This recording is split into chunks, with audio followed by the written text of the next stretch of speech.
Bean meets Ivy. Bean peeked out between leaves. Nancy hadn't seen the $20 bill. She was standing on it. Thought Bean. Her plan was a bust, but if she kept on being a ghost, maybe she could scare Nancy a little. "I'm going to wrap my fingers around your neck, too," she howled in her spooky voice, "and I'm going to spit in your ear." "No, you're not," said Nancy. She didn't sound scared. She reached into the bush and yanked Bean out. "Stop yelling." That's when she saw the $20 bill. "Hey," she said, "where did you get the money? You don't have $20. Then she saw the string. "I see what you're doing, burp face. I bet this is my money, too." Then she picked up the bill and looked at it. "You stole my money. I'm telling Mom." She began to pull Bean toward the front door. Uh-oh, thought Bean. None of her ideas were working out today. Now she had two choices. She could go inside with Nancy and face Mom, or she could run. So Bean fell over on the ground and started to wail. "My ankle! Ow, ow, ow! My ankle's killing me! It's sprained!" She held her ankle. Nancy frowned. "You didn't sprain your ankle, you faker," she said. But she bent down to take a look. That was all Bean needed. She stood up and ran. She ran out of her yard and around Pancake Court until she found herself in front of Ivy's house. "Ooh, you're in trouble now, Bernice Blue," yelled Nancy. "I'm going to tell Mom." Bernice was Bean's real name. People used it only when they were yelling at her.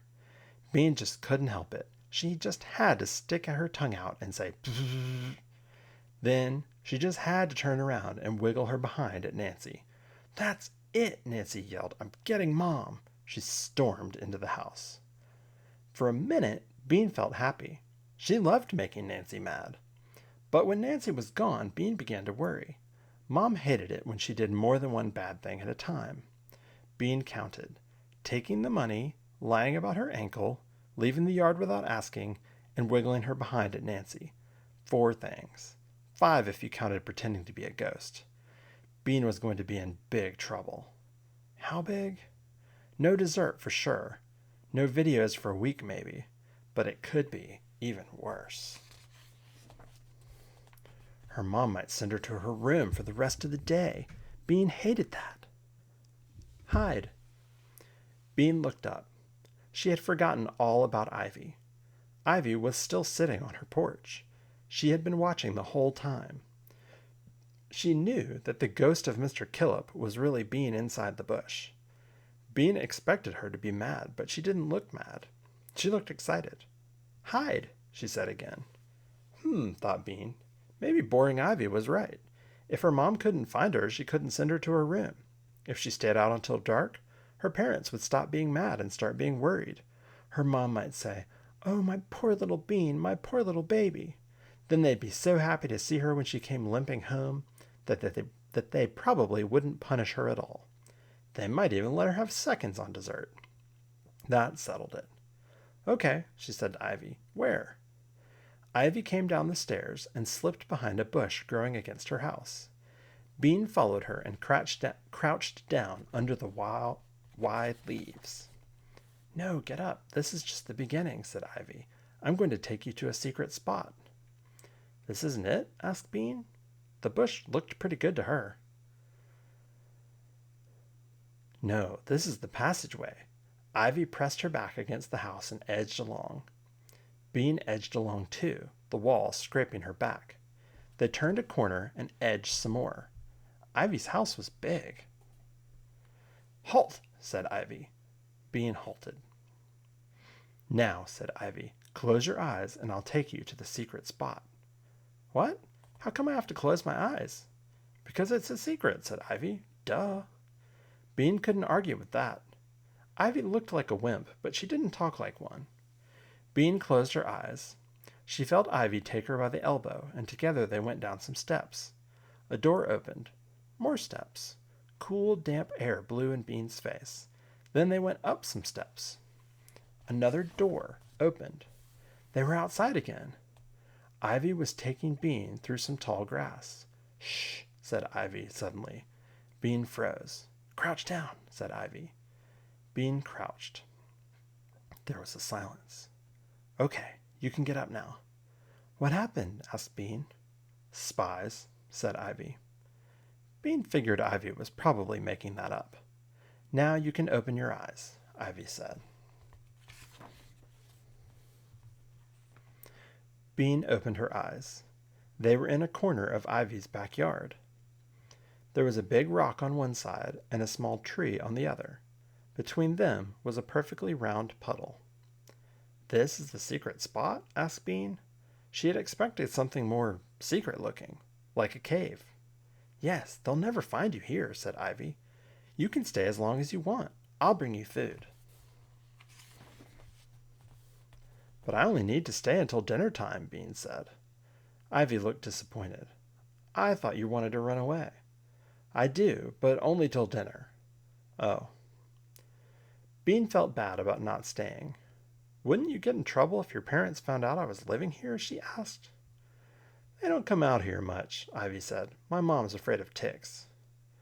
You probably don't ever get in trouble anyway, said Bean, feeling glum. I'm always in trouble. I do too get in trouble, said Ivy. No, you don't, Bean said. You read books all the time. You can't get in trouble for reading books. Ivy said, I will get in trouble, really huge trouble, if I do what I want to do, what I plan to do. Bean waited. Well, what do you plan to do? Ivy looked all around before she whispered, spells, magic, potions. Really? You mean like a witch? Yes, well, not yet, but I'm going to be a witch, said Ivy. Her eyes were glowing. I'm learning how. Bean looked at Ivy's black bathrobe. It was kind of dirty now, and some of the little pieces of paper had fallen off. Bean saw that the papers were cut into star and moon shapes. Bean also saw that Ivy didn't know how to draw stars. Some of them had 4 points, and some only had 3. The moons didn't look so good either. Is that a witch's robe? She asked. Yeah, said Ivy. Did you make it yourself? Asked Bean. Yeah. It's nice, said Bean politely. It didn't look like a witch's robe. It looked goofy. I didn't know you could learn to be a witch. I thought you just had to be one. That's what most people think, said Ivy, but I'm learning. I probably know more than most born witches my age. I just learned this spell that makes you invisible. Wow, Bean could use that for sure. Will you teach me? That would be great. I haven't done it yet, Ivy admitted. You've got to have a dead frog. Oh. It would be really mean to kill a frog. Yeah. That's why I dug this pond. Ivy pointed to the puddle with her gold stick. I'm hoping a frog will come here and die. Bean didn't mention that it looked like a puddle. Wow, she said. What's the stick for? That's my wand, said Ivy. Bean couldn't help it. She burst out laughing. That's not a wand. That's just a stick painted gold. It is too a wand. Now Ivy looked mad. And you better watch out or I'll use it on you. Bean stopped laughing. Use it how? I'll cast the dancing spell on you. You won't be able to stop dancing for the rest of your life. Like this. She started jumping up and down, kicking out her legs and waggling her arms. Could you really? Asked Bean. Ivy stopped dancing. Maybe. I was just going to test it when you started yelling about being a ghost. Who were you going to test it on? Asked Bean. Ivy's face turned red. Nobody, she said. Bean could tell she was lying. Come on, who? Ivy's face got redder. Come on, tell me, said Bean. Ivy looked at the dirt. You, she said in a low voice. Me? Yelped Bean. What did I ever do to you? I'm sorry, said Ivy. She did look sorry. That's okay, said Bean. There was a pause. My mother keeps on saying what a nice girl you are, Ivy said. She's always telling me I should play with you. It's driving me nuts. Bean couldn't believe it. That's what my mother says about you. That's so funny. But you're not nice at all. You're a witch. Ivy giggled. You're not very nice either. You're doing that ghost thing in the bush. Bean was embarrassed. The part about the icy fingers was good, said Ivy. What were you doing in there anyway? Bean sat down on the rock. I was waiting for Nancy. That's my sister. She's a total pain in the kazoo. I put $20 on a string, and I was going to pull it out of her hand when she reached down to pick it up. Ivy nodded. Is that why she got mad at you? No, she got mad at me because it was her $20. Bean felt glum again. Ivy saw that Bean was worrying. Are you going to be in trouble? Yeah, probably. I'm not supposed to mess with her money. Bean thought. You don't have a going back in time spell, do you? No, those are hard, said Ivy. She looked at her pond. I wish I had a dead frog. That would be good, said Bean. But wait a second. What about the dancing spell? Could you put it on Nancy? So she'll dance for the rest of her life? How's that going to get you out of trouble? Ivy asked. It's not, said Bean, but it would be really funny.